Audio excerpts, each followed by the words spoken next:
Welcome to the Alcohol-Free Lifestyle Podcast, where you learn to live a life of health, wealth, love, and happiness.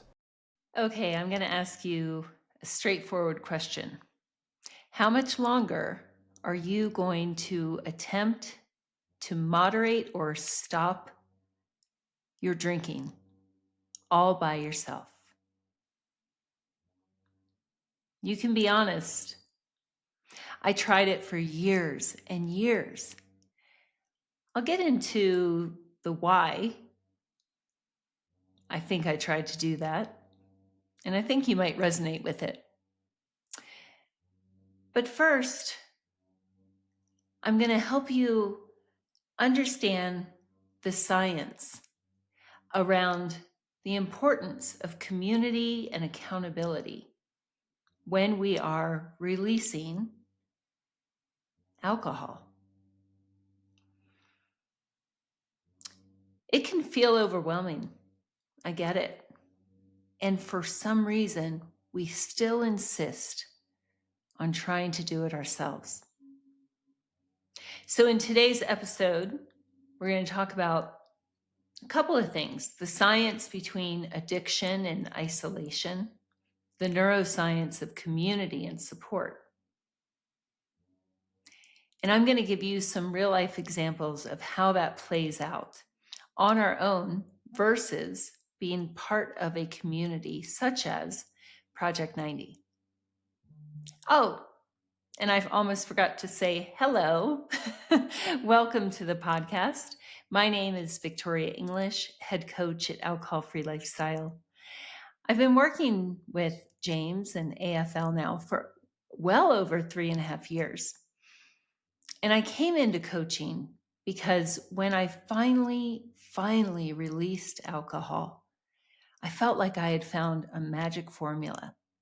And I knew that there were so many other people struggling silently, just like I had been. And so I teamed up with James and these other fantastic members of our team, and we make it our mission to not only help you find the release of alcohol not miserable, but yes, I'm going to say it, fun, empowering, and amazing. So let's get started. The science between addiction and isolation. Let's start with a conversation about addiction and the brain. Alcohol use disorder hijacks the brain's reward system. It hijacks our dopamine pathways. It makes the brain crave alcohol to feel pleasure or relief from stress. This makes it incredibly difficult to stop on your own. And so if you keep telling yourself that you should be able to do this or that willpower should get you out of this mess, I invite you to reconsider. See, we used to have fun before we fell into the grips of alcohol.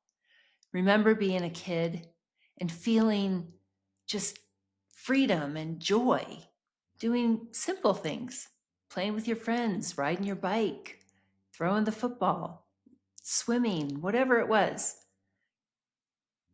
We know how to feel happy and content. When alcohol is introduced, especially when we're associating it with things like pleasure, relief, escape, our brain learns that, hey, I don't need to make dopamine on my own. I'm going to get a big old hit of it from this drug. 10 times the amount of dopamine is released from alcohol than normal, healthy, non-destructive activities. Kind of like the ones I just described, but maybe in grown-up form. So think back to your own patterns. I can certainly remember mine. You loved certain things. You had hobbies. And you made time for those hobbies. And then over a course of, I don't know, months, maybe years, you found that you were crowding those hobbies out for drinking, or you centered these hobbies around alcohol. So, yoga may have been really amazing for you. And then you started drinking more. And suddenly, the idea of yoga and bubbles, or whatever they call it, became extra appealing. So you see how, without even acknowledging it, being aware of it, we slowly bring alcohol into more and more things. Our brain learns that that is how we have fun. Well, if you're listening to the podcast, you've figured out that you've been bamboozled to an extent. Maybe alcohol still feels good in the beginning. Maybe you're at the point where alcohol just helps you feel normal, able to function. And so somewhere along the line, you've said, wait, this isn't so fun. The consequences are growing. I feel gross. I'm not exercising like I used to. I'm not doing other things. So you try to stop. Maybe you are drinking at home by yourself because you don't trust yourself to drink in social situations anymore. I was kind of like that. I knew better because my personality started to change a lot and I didn't want to be out in public like that. So then here comes the isolation part. A couple things can happen. You quit on your own and you avoid anything that involves alcohol because alcohol becomes the boogeyman, doesn't it? Can't go there. Nope. Can't go watch the game with my friends. Nope. Can't do that. Nope. Can't go to happy hour. Believe it or not, you guys, I go to happy hours and the food is really good. I just don't drink the alcohol. And it lasts like an hour or two. I get to decide when I go home. I digress. So you're staying home, avoiding things that feel good. Or you say, all right. I'm going to go exercise. I'm going to do the things I used to love, except it doesn't feel amazing. It's not you. It's not you. It's not your fault. Here's the why. Your brain has stopped making healthy amounts of dopamine on its own, and it's waiting for its fix. It's waiting for those drinks. So even though you're going through the motions, it may not feel very good. How sustainable is that? How long is it going to be till you just say, you know what? I had a stressful week and I exercised and I don't feel any better. So I'm just going to have a drink just tonight. Well, you know how that works out. And so isolating can be a dangerous thing. Let's say you do make it a few weeks without drinking and you actually start to feel better. Your brain is starting to make that dopamine. Except then, ouch, you start to experience the emotions you were trying to avoid, like the shame, the guilt, the loneliness. Those are all triggers that can cause you to want to drink again and drink hard. So you see why the science supports not doing this on your own. Let's talk about people who come into P90. They're feeling all those things. People rarely come into P90 feeling like they're on top of the world. They're in pain. They're frustrated. They're really, really smart, successful people, and they're innovative, and their strategies haven't worked, and they're ticked off. They feel ashamed. Like, seriously, I got myself in this position where now I have to pay someone to help me stop? I get it. But here's how it plays out. They realize that they're not alone. They realize that the detox phase and things like that, although challenging,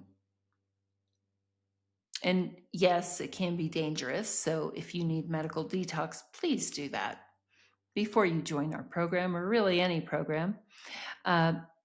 Make sure you're safe. But it's uncomfortable. It is. I remember it. Oof, couldn't sleep, upset stomach, irritable as heck. But you're not alone, because we have evergreen enrollment, meaning there's going to be people who are 2 weeks ahead of you, 2 months, 3 months, and they're going to talk to you about how they went through the same thing. So you don't feel as alone. It makes the burden lighter. You're sharing it. And people are happy to support you. And then you stick around, you start to feel better. And the newer members who come in after you, you find yourself there cheering them on, giving them your tips and tricks. Oh, yeah, I drank this water with these electrolytes that really helped, or watermelon. I don't know, it just calmed my stomach. I listened to white noise and it helped me fall asleep. Stuff like that. So that leads us to the neuroscience of community and support. Human connection is a reward. Human beings are hardwired for connection. We need it from the time we're born until the end of our life. So dopamine, the same neurotransmitter that alcohol dumped in your brain to the point that your brain stopped making it, is released during positive social interactions. So imagine that. Imagine that you are talking to these people who really get you. And I don't mean just, oh, you drank too much too. Not that kind of connection. A real connection. Because you have so much in common, right? It might be similar family dynamics. It might be a similar career. Maybe you went to the same university. Maybe your kids are each applying for college. Maybe you're having struggles with your kids. Maybe you're about to have a kid, right? There's so much in common. And so it's like you are with friends, and you connect with these people on a deeper level than you might with people in your real life. Not in a bad way. We're not talking about keeping secrets from people in your real life or anything like that. You guys know this, that feeling of being seen and heard and trusting it. Yeah? I'm like that with my cancer. If I have something going on and I'm 6 years out from triple negative, and I'm so grateful, but I've had situations where I feel something, or blood work comes back a little bit sketchy. I'm not going to call just my regular friends about it. I'm going to call my cancer girls, the girls that I met when we were going through this, and they get it. I don't have to explain it. I just call and I open up, and it feels less burdensome. And they do the same for me. So it's like that, it's not weird. We see those support groups all over the place for all sorts of things. And we don't think they're a bad idea, do we? No, we're like, wow, good for them that they have someone to talk to who really gets it. So why is it different with alcohol? We'll get to that. And I get it. It does feel different. But like I said, you're going to have so much in common with these folks. It's not just talking about the drinking. Isn't that nice to hear? In fact, in P90, we don't spend a lot of time talking about our antics when we were drinking, because we all kind of get it. We weren't our best selves. What we talk about is, what are we doing today to show up as our authentic self, full of integrity, replacing slowly over time the shame with evidence that we are good people, despite what alcohol tried to tell us to believe about ourselves. Because those behaviors weren't us. It was us under the influence of a drug. And that happens to all sorts of creatures when substances are in their system. The truth is,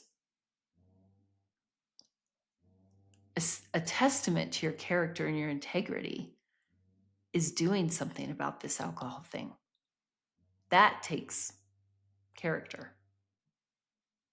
And so, joining this group, you're already training your brain to start producing the dopamine. It's not going to feel as good as that first drink because it's 10 times the dump. But over time, when you realize, whoa, there's no downside to a steady flow of dopamine, I wake up the next day and I'm proud of myself and I feel good and I've been productive and just me. That trains your brain.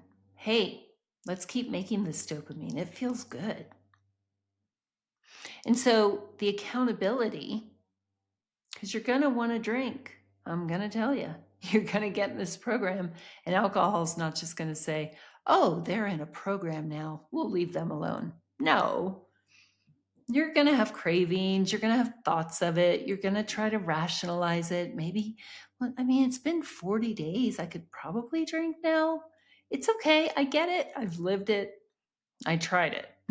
Didn't go well. And you've tried it too. You've tried.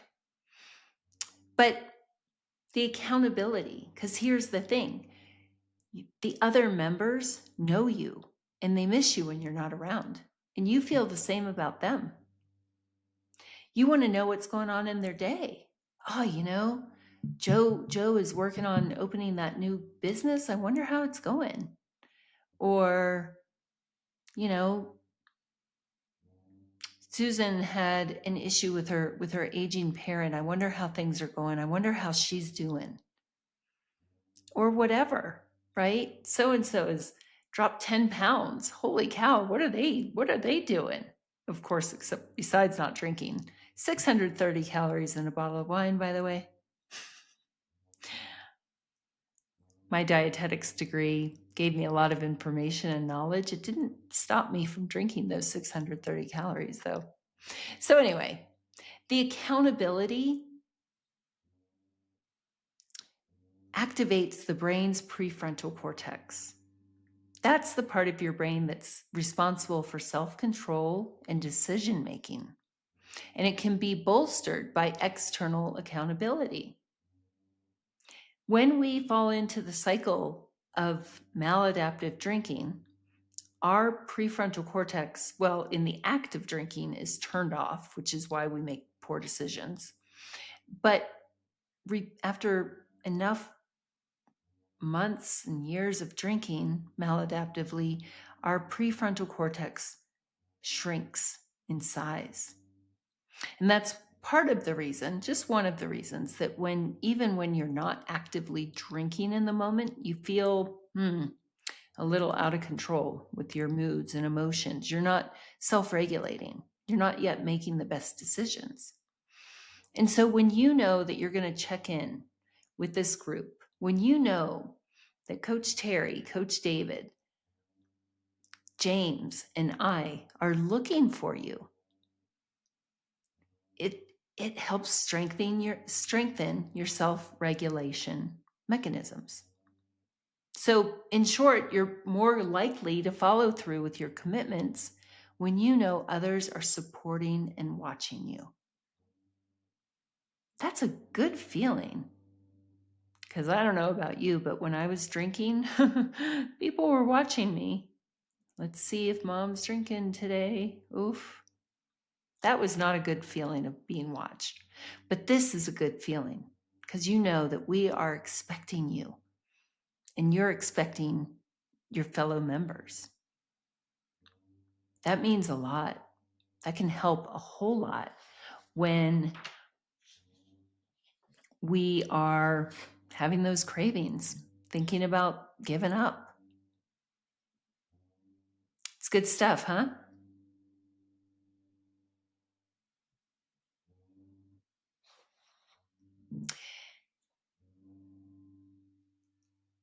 There's social proof that the power of shared experience helps us get through our struggles.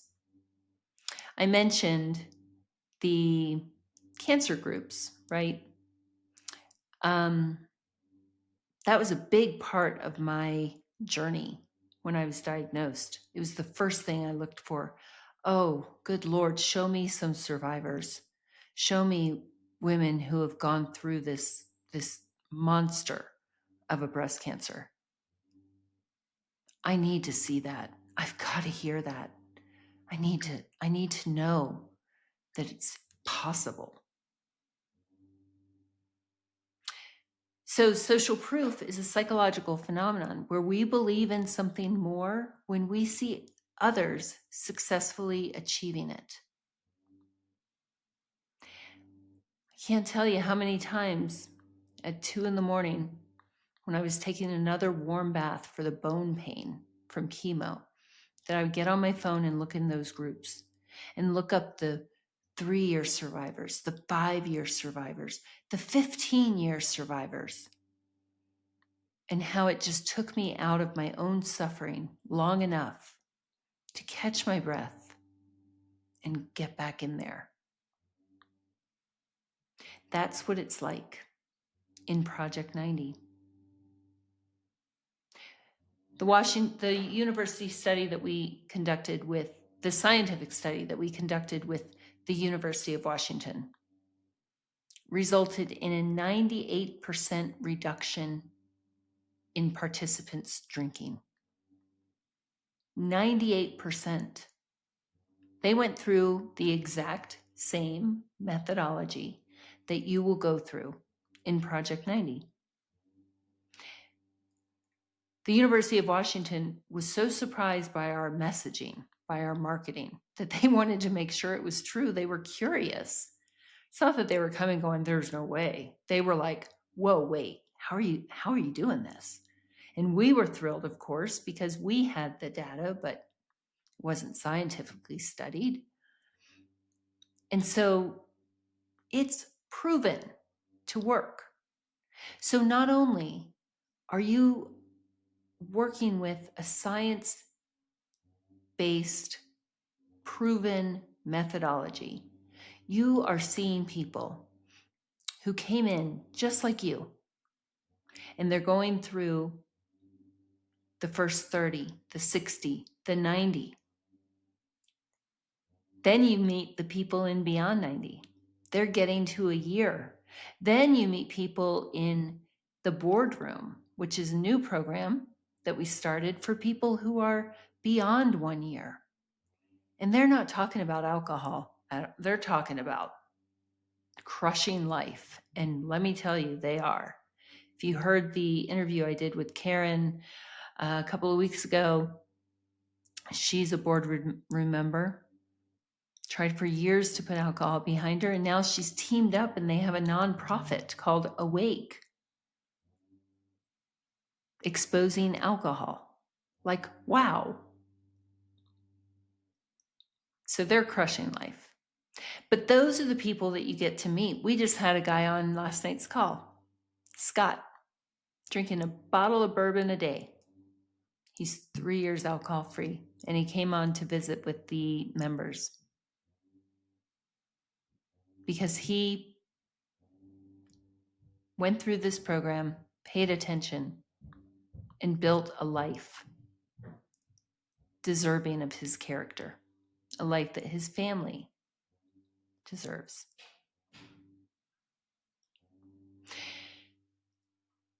Let's talk about stigma for a second.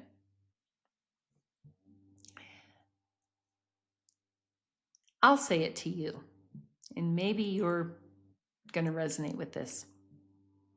I didn't want to get help. I wanted to do it on my own because of my ego, period. because of the stigma around alcohol use disorder. We work with very successful, very intelligent, high-achieving people. It's okay to have confidence. It's okay to have an ego when it's in the right context. Are you a business owner? Are you handy in your house? Do you align your ability to do things in your own home with your entrepreneurial spirit? They're separate things, aren't they? So if something breaks in your house, you may make an effort to fix it. But are you going to waste a bunch of time and possibly make things worse by messing around with it, trying to fix it because you have a point to prove? I doubt it. I really doubt it. Now, you might be annoyed, darn it, I got to pay money for this. But there's not an emotion attached to it, right? Like, well, wait a minute, I run a successful business. I should be able to fix this electrical problem. Why? Why are you supposed to know that? You're not. So let's apply that to this. If you notice that what I say sounds true to you, let's check ourselves. I did it. The truth is, guys, I kept trying to do it on my own, and I kept going back, and it would get worse. Kind of like if you try to fix something in your house and you end up, with $100 fix, and then you keep messing with it. Next thing you know, you're at $1,000 because you couldn't leave it alone. It's like that, right? But I was ashamed, and the ego and the stigma kept me stuck, kept me spiraling farther and farther down. So what if we look at it like that? Have we thought of that? I don't know how to do a lot of things that you guys know how to do. But as I've said before, the coaches and I know how to help you put alcohol behind you. And you're in that group of shared experience where people understand you. They understand what it is to have a stressful job. They understand what it's like to support others. They understand being the go-to for everyone and everything. They understand being a leader. And so you've got highly trained coaches, a like-minded group, and that is going to help you break down the barriers. That mutual empathy, oh man, I get it, creates a safe space for honesty. Honesty with ourselves, honesty with others. I didn't like having to admit that my ego was getting in the way. I didn't think of myself that way. I thought of myself as disciplined and hardworking and committed. And that wasn't enough to carry me through this alcohol thing. So when I let that go, when I acknowledged my strengths and acknowledged that alcohol is one strong beast, it's highly addictive, then I released all that stuff and I focused on moving forward. How would it feel to focus on moving forward? Finally, done with the back and forth.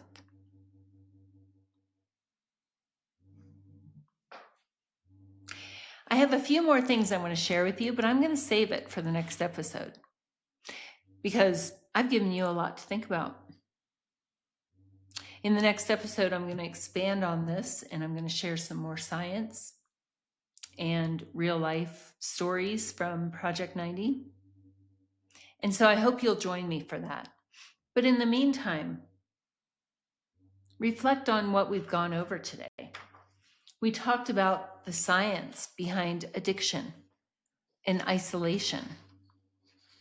We talked about how the brain is hijacked and how it doesn't feel good to try to get it regulating again on our own. We talked about the impact of isolation, of being by ourselves in this, and how it amplifies the chances that we're going to return to using alcohol. We talked about the neuroscience of community and support. Talked about how that community activates the reward pathways. Hello, that's what we want. We want to feel better.